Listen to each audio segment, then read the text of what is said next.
시편 119편 105절 함께 따라합니다. 주의 말씀은 내 발의 등이요 내 길의 빛이니이다. 아멘. 말씀을 읽을 때 믿음으로 선포하시고 들을 때 믿음으로 아멘 하시고, 한 주간 말씀이 나를 이끌어가는 체험이 있는 한 주간 사시기를 바랍니다. 시편 72편 12절부터 20절 말씀 중 16절 한 절만 함께 합독합니다. 산 꼭대기 땅에도 곡식이 풍성하고 그것의 열매가 레바논같이 흔들리며 성에 있는 자라 땅의 풀같이 왕성하리라. 이는 살아계신 하나님의 말씀입니다. 아멘. 그렇습니다. 하나님, 산 꼭대기 땅에는 절대 곡식이 풍성하게 자랄 수 없는 땅입니다. 그런데 그 땅에 그 곡식이 땅의 풀같이 왕성할 것이라고 말씀하고 있습니다. 그것도 레바논같이 흔들리. 오늘 이 말씀이 어떤 의미인가 깨닫게 하여 주시고 우리의 삶에 잘 적용하여서 우리가 땅의 풀같이 왕성한 복 받고 사는 성도 되게 하옵소서. 말씀으로 함께하여 주실 것을 믿고 예수님 이름으로 기도드리옵나이다. 아멘. 풀과의 전쟁이란 말을 합니다. 농사 짓는 사람들은 다 합니다. 농약을 요즘 다 해버리니까 풀도 없지만요, 농약을 안 하고 키워야 될 작물들, 뭐 유기농이라고도 그러죠. 뭐 하여튼 농약 못하는 풀이 그렇게 잘 자라요. 농약도 안 해도 병충해도 안 먹어.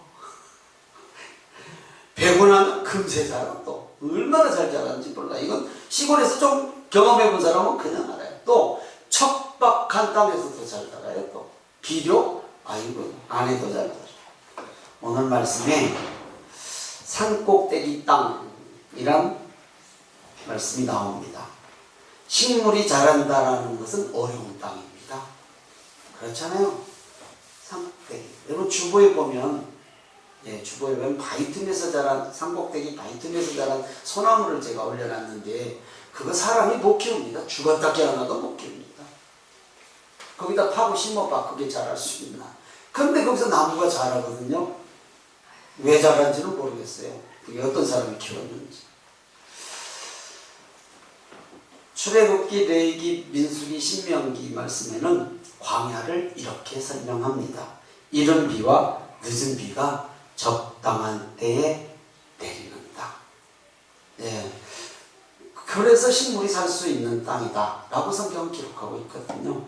이 의미는 하나님께서 간섭하실 때만이 복받을 수 있습니다. 하나님께서 간섭하실 때만이 비가 내리거든요. 이른 비가 많이 와도 필요가 없어. 늦은 비가 많이 와도 필요가 없어. 적당하게 와야 돼. 그렇잖아요. 필요는 하는데 많이 오면 홍수나 적게 오면 가뭄이야. 이른 비 늦은 비가 다 필요하지만 적당하게 와야 돼. 적당하게. 이런 땅을 젖과 꿀이 흐르는 땅이라고 설명을 하고 있어요. 신명기 11장 13절 14절 봅니다. 시작. 내가 오늘 너희에게 명하는 내 명령을 너희가 만일 청종하고 너희의 하나님 여호와를 사랑하여 마음을 다하고 뜻을 다하여 섬기면 여호와께서 너희의 땅에 이른 비 늦은 비를 적당한 때에 내리시리니 너희가 곡식과 포도주와 기름을 얻을 것이요. 믿는 분만. 아멘. 산꼭대기 땅은 이보다 더하면 더하였지 덜하진 않을 거예요. 그렇죠? 더하면 더했지. 아니 비가 내려도 안 될 수 있는 땅이 산꼭대기 아니겠어요? 광야보다 더 어려웠으면 어려웠지. 그런데 이런 땅에서도 곡식이 풍성하고 그것의 열매가 레바논같이 흔들린다고 말씀하고 있어요.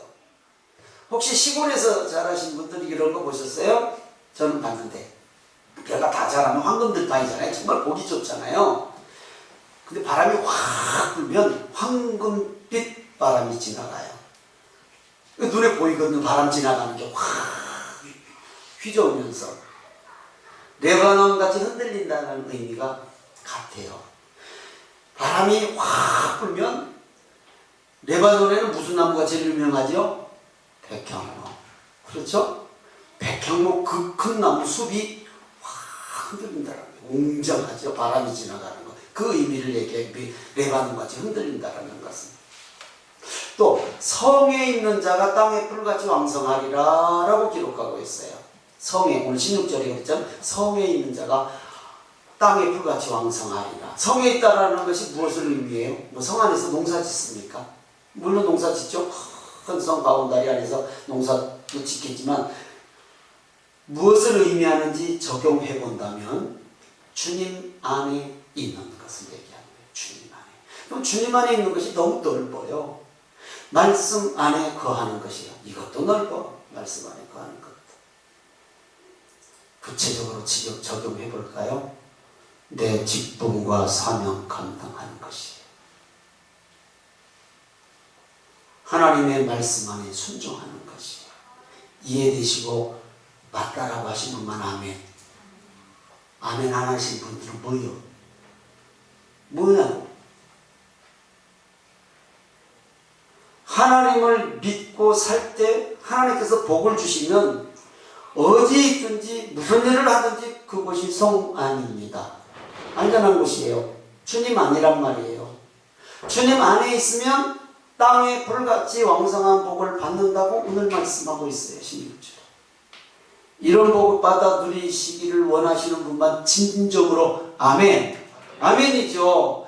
그러면 가만히 있는데 곡식이 자랄 리는 없잖아요. 뭔가 우리가 행할 일이 있잖아요. 이런 복을 받아 누리고자 하는 것은 다 마찬가지예요. 누구나 다 받고 싶어요. 예, 이런 복을 받기를 다시 한번 주님의 이름으로 축원합니다. 누가 이런 복을 받는가? 오늘 말씀을 통해서 배워야 되잖아요. 오늘 말씀을 통해서 배우고 도전하기를 바랍니다. 나도 받으려면 도전해야죠. 도전. 시편 72편 12절에서 15절을 같이 읽습니다. 큰 소리로 시작. 그는 궁핍한 자가 부르짖을 때에 건지며 도움이 없는 가난한 자도 건지며 그는 가난한 자와 궁핍한 자를 불쌍히 여기며 궁핍한 자의 생명을 구원하며 그들의 생명을 압박과 강포에서 구원하리니 그들의 피가 그의 눈 앞에서 존귀 여김을 받으리로다. 그들이 생존하여 스바의 금을 그에게 드리며 사람들이 그를 위하여 항상 기도하고 종일 찬송하리로다. 믿으시면 아멘. 뭔 말인지 중복 이해가 잘 안 되죠. 차근차근 설명드리게 잘 받아서 마음에 심으십시오. 복받는 비결입니다. 궁핍한 자, 가난한 자 지나치지 않았어요. 12절에 보면 궁핍한 자가 부르짖을 때 건졌죠. 도움이 없는 가난한 자도 건졌죠. 지나치지 않았어요. 그렇죠? 강도 맞는 사람을 사마리아인이 돌봤듯이 절대 지나치지 않았어요. 제사장 레위인들은 지나쳐버렸어요. 그리고 그게 강도 맞는 자를 돈을 들여서 치료해주고 살려주는 것이 그게 의미는 뭐예요? 내막의 의미는 그 영원 사랑하는 거예요. 그래서 제사장 레위인들이 책망받아요. 왜냐하면 제사장 레위인들이 사실 그 일을 해야 될 사람이지 않습니까? 근데 지나쳐요. 근데 왜 지나쳤죠? 지나칠 수밖에 없어요. 거반 죽어가는 사람이니까 피투성이가 됐을 텐데 만지면 제사장은 제사 지내 못하고 레위인은 제사 돕지 못해요. 그러니까 갈 수밖에. 그런데 뭐가 더 중요해요? 사람 살리는 것이 중요해요. 제사장이 가서 자기 직분 감당하는 것도 중요하죠. 제사장이 제사 직분 감당을 왜 해요? 사람 살리려고 하는 일이잖아요. 그러니까 궁핍한 자, 가난한 자를 지나치지 않는다는 것은 살리는 것이잖아요. 그의 영혼을 살리는 것이 포함되어 있죠. 당연히. 그러니까 하나님께서 그런 마음을 주시면 지나칠 수가 없는 거예요. 어떤 사람? 아니 오늘 복 받고 싶은 사람. 오늘 복 받고 싶은 사람은 그거 지나치면 안 돼요. 내 직분, 사명, 감당 대충 하려고 그러면 안 돼요. 하다 보면 여러 가지로 막힌 거 있지요. 왜 없어요? 일을 하다 보면 뭐 여러 가지가 뭐 환경도 안 따라올 때가 있고 우리 심장이 뒤집어질 때도 있고 그럴 수 있어요. 그런데요, 잘하고 못하고는 하나님이 판단하시는 거고 나의 마음가짐이 어떠냐가 더 문제잖아요. 하나님이 말씀하시는 그 음성에 순종했어요. 요 궁핍반자 가난한 자를 지나치지 않은 요 시편 기자가 그들을 건지고 불쌍히 여겼잖아요. 13절에 보면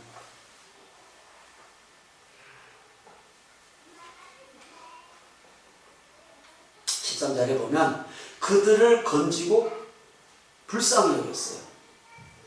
궁핍한 자의 생명을 구원했어요. 구원 얘기하는 거예요. 그러니까 영원한 생명, 구원에, 복음 전하는 일에 무관심하지 않았다라는 거예요. 여러분, 지난 한 주간 한번 우리 삶을 돌아보십시오. 어디서든지 사람은 만났을 텐데 무슨 얘기가 주를 이루었나요? 한 번쯤 점검해 보세요. 그 많은 말을 하고 살면서도 혹시 복음 얘기 살짝 얹어봤는지. 14절에 보면 그들의 피가 그의 눈앞에서 존귀 여김을 받으리로다 그랬어요. 그들의 피가 그의 눈이 누구의 눈이에요? 하나님의 눈. 그리고 하나님은 죄는 당연히 벌을 받고 죄는 책망을 받아야지만 죄인은 아니에요. 죄인은 사랑하시잖아요. 그러니까 그들의 피가 그의 눈, 하나님의 눈에 존귀하게 보였어요. 하나님은요, 에스겔서 말씀에 죽을 자가 죽는 것도 기뻐하시지 않는다라고 말씀하고 있어요. 에스겔서 18장 32절입니다. 같이 한번 봅니다. 시작. 주 여호와의 말씀이니라. 죽을 자가 죽는 것도 내가 기뻐하지 아니하노니 너희는 스스로 돌이키고 살지니라. 믿으시면 아멘. 그러니까 마땅히 죽어야 될 사람도 죽는 것도 하나님이 기뻐하시지 않는데 하나님을 아버지라고 부르는 너희는 스스로 돌이키고 살라 라는 거잖아요. 아니, 죄인이 죽는 것도 하나님은 기뻐하시지 않고 마음 아파하시는데, 아니 우리가 주일날 예배 와서 예배 드리고 하나님을 아버지라고 부르며 기도하는 우리는 당연히 살아야 되고 돌이키란 얘기예요. 살라는 의미는 복 받으란 얘기 아니겠습니까?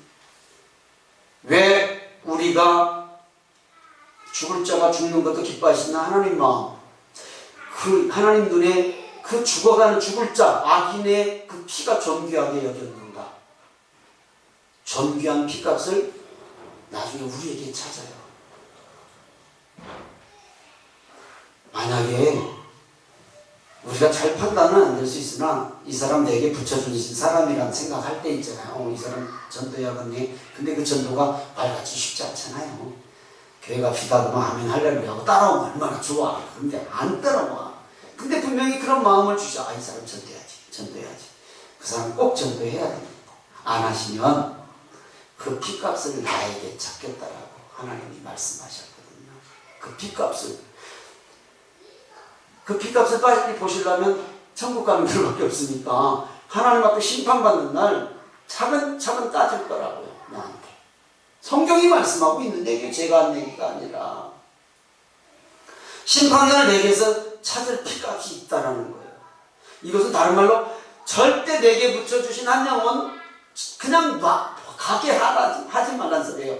지나치지 말란 소리예요. 오늘 이 시편 기자가 궁핍인 자가 부르짖고 도움 없는 가난한 자도 건졌다라는 것은 내게 붙여주신 영혼을 놓치지 않았다라는 얘기잖아요. 우리에게 그 피값을 찾는다면 이건 생명이잖아요. 생명 피값은. 우리 성도님들 삶 속에서 내게 붙여주신 한 영혼 살려야 한다는 생각 꼭 하시기 바랍니다. 하셔야 돼요. 복음의 통로 되어야 돼요. 왜냐하면 우리는 아버지라고 부르니까 하나님을. 에스겔서 3장 17절 18절입니다. 시작. 인자야, 내가 너를 이스라엘 족속의 파수꾼으로 세웠으니 너는 내 입의 말을 듣고 나를 대신하여 그들을 깨우치라. 가령 내가 악인에게 말하기를 너는 꼭 죽으리라 할 때에 내가 깨우치지 아니하거나 말로 악인에게서 일러서 그의 악한 길을 떠나 생명을 구원하게 하지 아니하면 그 악인은 그의 죄악 중에 죽으려니와 내가 그의 핏값을 네 손에서 찾을 것이고. 우리 주일학교 선생님들 표현이 좀 그렇지만 이게 망나니 같은 놈들 얼마나 많았는지 모르죠. 제가 주일학교 때 꿀밤을 줘야 되는데 아무나 못 꿀밤 주잖아요. 그래서 그 화풀이를 목사님 아들한테 한번 했어요. 평신도 때 목사님 허락 받고 얼마나 꼴통인지 몰라. 비 온 날 날이 별로 안 좋은데 교회가 좀 처음 짓기 전에는 철곡철곡 이렇게 이게 바닥이 이제 흙바닥이니까 뭐라도 한마디면 그 발로 내 양복을 확 비벼버렸어. 앞에서 그렇게 미운 짓을 했어. 목사님 아들이 4대 독자 아들이. 근데 저건 어째 폐기를 할 수가 있어. 저걸 막 금지옥으로 키우는데. 그 목사님한테 하루는 허락을 받았어. 목사님 기수 좀 버릇 나쁜 거 아시죠? 알죠. 목사님 보실 수가 있어. 제가 한번 뜯어 고쳐볼까요? 어떻게 해서 저한테 맡겨주셔야 돼. 맡겨주시려니까 해버려. 괜찮죠? 해버려. 좋습니다. 교회관으로 딱 잡아가지고 가서 나끈나끈한 회초리를 하나 들고 맞고 말 들을래? 안 맞고 말 들을래? 그러니까 당연히 보면 다 달라들어. 꼬맹이가 뭐 꼬맹이도 아니었었어요. 하여튼 그래서 회초리를 좀 때렸어. 목사님은 밖에서 울고 있어. 내가 봤어. 그 뒤로 고쳐지더라고. 거짓말같이 고쳐지더라고. 무섭게. 저만 보면 슬슬슬 딱 눈 한번 딱 내니까 슬슬슬 바로 기가 막히게 잡혀. 그렇게 또 잡힐 줄도 몰랐어. 저 기도하고 있거든요. 목사님 마음 얼마나 아파. 사모님도 나중에 알고는 울고. 근데 정말 기도해서 미워서 때린 건 아니었어요. 정말 기도하고 회초리질 한번 했어요. 허락 받고 고쳐지더라고. 그렇다 완전하지는 않지만 여러분, 한 영혼을 세워간다라는 것이 그렇게 만만하지 않잖아요. 여러분 전도해 보셨잖아요. 따라오던가요?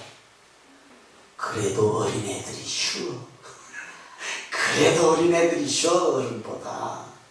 걔들 망나니 짓 하는 것 같아도 다 들어. 물어보면 다 답 얘기하네. 기가 막혀요 좀 애들. 여러분 정말 우리에게 주신 사명 잘 감당해야 돼. 읽었던 말씀 보니까 파수꾼 사명 잘 감당하라고 그랬어요. 17절에 보니까 자, 내가 너를 이스라엘 족속의 파수꾼으로 세웠으니 너는 내 입의 말을 듣고 나를 대신하여 그들을 깨우치라 그랬어요.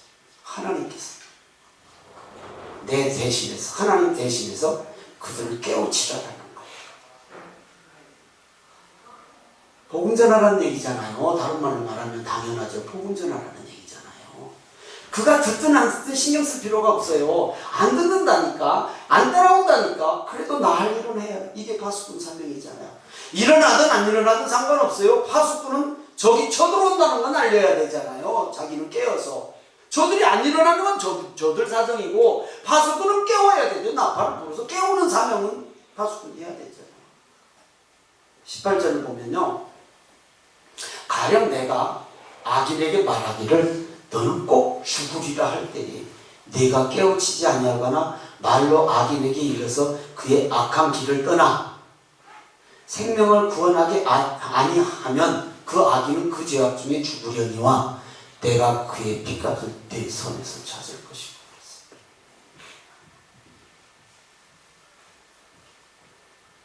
너는 꼭 죽으리라.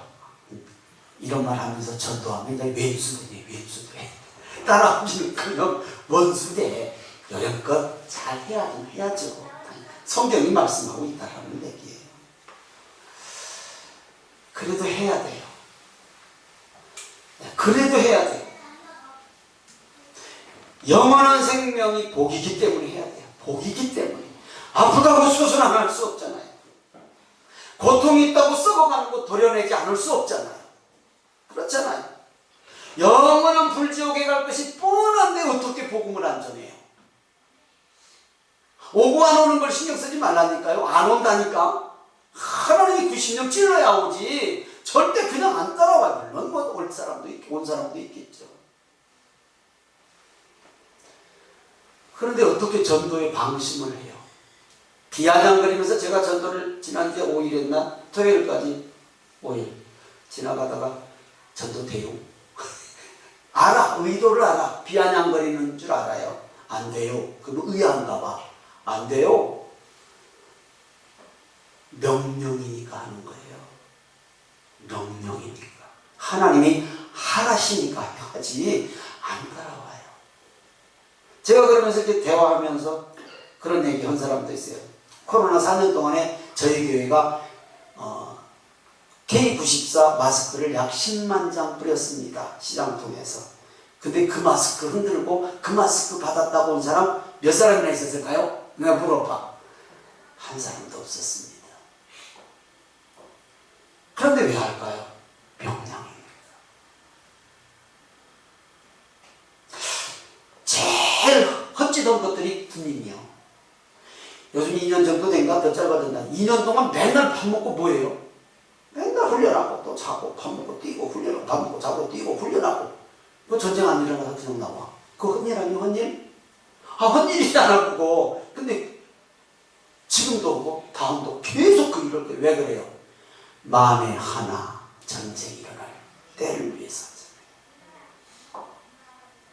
그보다 더 확실한 것, 우리는 천당 가잖아요. 천국 가잖아요. 그러니 나만 가서는 안 되잖아요. 그게 우리 사명이단 말이에요. 그를 위해서도, 그 영혼을 위해서도 당연하지만 나를 위해서 하는 거잖아요. 나를 위해서. 하나님이 명령하셨으니까. 하나님 앞에 서는 날 읽었던 18절 하반절 말씀처럼 내가 그의 핏값을 내 손에서 찾을 것이고 분명히 나에게 붙여준 사람이 있단 말입니다. 시편 72편 17절에서 19절에 있습니다. 시작. 그의 이름이 영구하며 그의 이름이 해와 같이 장구하리로다. 사람들이 그로 말미암아 복을 받으리니 모든 민족이 다 그를 복되다 하리로다. 홀로 기이한 일들을 행하시는 여호와 하나님 곧 이스라엘의 하나님을 찬송하며 그 영화로운 이름을 영원히 찬송할지어다. 온 땅에 그의 영광이 충만할지어다. 아멘, 아멘, 아멘. 이런 복을 받고 이런 삶을 사는 사람은 영원한 생명의 복, 말할 것도 없고 상급까지 있다는 건 우리 너무 잘 알죠. 해와 같이 영원할 것이라고 말씀하고 있죠. 사람들이 그로 말미암아 복을 받을 것이고 모든 민족이 그를 복되다라고 칭송할 것이다. 그가 누구입니까? 예수 그리스도죠. 복의 근원이신 예수 그리스도를 예표하는 거죠. 이런 축복의 삶, 이런 기도가 우리에게 있기를 주님의 이름으로 축복하고 축원합니다. 우리가 삶을 하나님의 말씀대로 오늘 말씀대로 산다면 이런 복을 받을 수 있을 것으로 믿습니다. 예, 적용할 수 있습니다. 우리의 신앙과 삶에 직접 적용해 봅시다. 시편 72편 16절을 다시 봅니다. 오늘 본문으로 읽었던 시작. 산꼭대기의 땅에도 곡식이 풍성하고 그것의 열매가 레바논같이 흔들리며 성에 있는 자가 땅의 풀같이 왕성하리로다. 읽고 시작했죠. 하나님은 우리를 제일 유익한 길로 인도하심을 믿습니까? 착각하지 마세요. 내가 원하는 길이 아닙니다. 하나님이 우리 보기에 유익한 길. 경우에 따라서는 길을 확 틀어버릴 수도 있어요. 아니야 이게. 왜냐하면 그게 나한테 유익하니까. 지금은 아닌 것 같은데 나에게 유익한 길. 우리는 내가 원하는 길 가고 싶잖아요. 내가 계획한 길을 물론 그렇게도 인도하셔요. 그러나 그럴 수도 있지만 내게 제일 유익한 길로 인도하신다는 것을 믿으신 분만 아멘. 아멘이죠. 당연하죠. 상황과 환경은 아닌데 분명히 상황과 환경은 아닌데 어디 같은 땅이요? 산꼭대기 땅 같은데 거기다가 농사짓자고 하는 사람은 없잖아요. 분명히 산꼭대기 같은 땅인데 복을 받아. 그런 그것이 하나님께서 이른 비 늦은 비를 적당한 때 주셨기 때문에 광야가 젖과 꿀이 흐르는 땅이 됐고 산꼭대기 같은 땅에도 곡식이 열려 풀같이 열려 막 풍성하다라는 것이잖아요. 열매가 얼마나 풍성한지 레바논같이 흔들린다고 표현을 했어요. 백향목이랑 그 큰 나무가 아름드린 나무가 바람이 불면 화산이 움직이는 거잖아요. 그렇게 흔들린다. 복을 의미하는 거거든요. 이 백향목은. 그 귀한 나무가 그 귀한 복이 땅의 풀같이 왕성할 것을 믿는 분만 진심으로 큰 소리로 아멘. 이런 복을 받는 성도님들 되시기를 축복하고 축원합니다. 그래서 적용은 깨닫는 것으로 끝나면 안 돼요. 제가 지금 두세 주 계속 말씀드리는데요. 우리가 실제 이제 다시 나가서 한 주간 삶을 살잖아요. 세상 속에서 내 가정에서 살잖아요. 실제로 적용해야 되잖아요. 깨닫는 것으로 끝나면 아무 소용 없잖아요. 지지난주 설교 말미에 제가 말씀드렸어요. 나단 선지자가 밧세바 사건을 어떻게 얘기했는가. 자, 성경을 읽어봅니다. 사무엘하 12장 4절입니다. 같이 4절 5절입니다. 시작. 어떤 행인이 그 부자에게 오매 부자가 자기에게 온 행인을 위하여 자기의 양과 소를 아껴 잡지 아니하고 가난한 사람의 양 새끼를 빼앗아다가 자기에게 온 사람을 위하여 잡았나이다 하니 다윗이 그 사람으로 말미암아 노하여 나단에게 이르되 여호와의 살아계심을 두고 맹세하노니 이 일을 행한 그 사람은 마땅히 죽을 자라. 다윗이 혈기 났어요. 요놈 새끼는 아주 요절 났어요. 이제 요절 났어요. 우리는 다 압니까? 성경에 다 알죠? 만약에 나단 선지자가 다윗 왕 앞에서 이 말만 하고 끝났다면, 이 말만 하고 끝났다면 깨닫는 것으로 끝나는 거예요. 그렇죠? 깨닫는 것으로 끝나요. 그 누구 하나 요절나이다. 비슷하게 잘못한 거 있으면 이제 잡으면 죽은 상황이요. 자기와는 상관없는 깨달음이 돼버리는 거예요. 그렇게 되면 실제 적용은 이게 아니에요. 깨달았으면 깨닫는 것으로 끝나면 안 돼요. 실제 적용은 이렇게 하는 거예요. 사무엘하 12장 7절 상관절입니다. 시작. 나단이 다윗에게 이르되 다시 한번 시작. 나단이 다윗에게 이르되 당신이 그 사람이라. 당신이 누굽니까? 큰 소리로 당신이 누굽니까?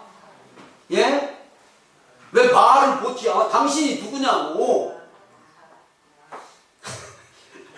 이렇게 얘기해요. 납니다. 그러니까 납니다. 에이, 납니다. 쓰다 붙이지 말고 막 찔러. 예, 우리는 다 알아요. 다윗인 거. 그런데 적용을 다윗이 그랬지. 나쁜. 어찌 그런 사람을 하나님 마음에 합하다고 했다냐. 요렇게 깨달지 말고 그게 내한테 적용해야지요.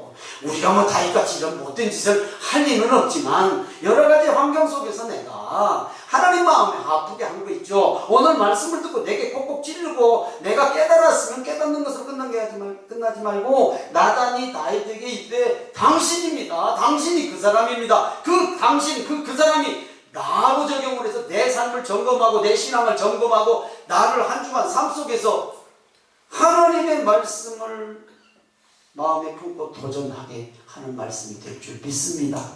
아멘. 말씀 마칩니다. 오늘 설교에서 깨달은 말씀이 있다면 한 주간 실제 적용을 위해서 도전하시라는 얘기예요. 다윗 나쁜 사람 다윗 그러지 말고 좋은 것은 또 다윗 닮아간다고. 그래 천천히 반반하면 다윗 닮아간다고. 이러면서 또 이런 것은 또 다윗 그러지 마시고 좋은 것은 나한테 적용하고 이렇게 안 좋은 것은 누구한테 적용하라고요? 나를 돌아보라고요. 내 삶은 혹시 없는가? 다시 말씀드립니다. 오늘 말씀에 깨달은 것이 있다면 한 주간 삶에서 실제 적용해 보시는 도전이 있기를 주님의 이름으로 축원합니다. 그래서 삶이나 신앙에서 범사의 풀같이 왕성한 한 주간 되시기를 축복하고 축원합니다. 아멘. 분명히 어둠 후에 빛 옵니다. 아멘. 어둠 후에 빛 와요. 찬양하고 기도의 자리로 나아가겠습니다.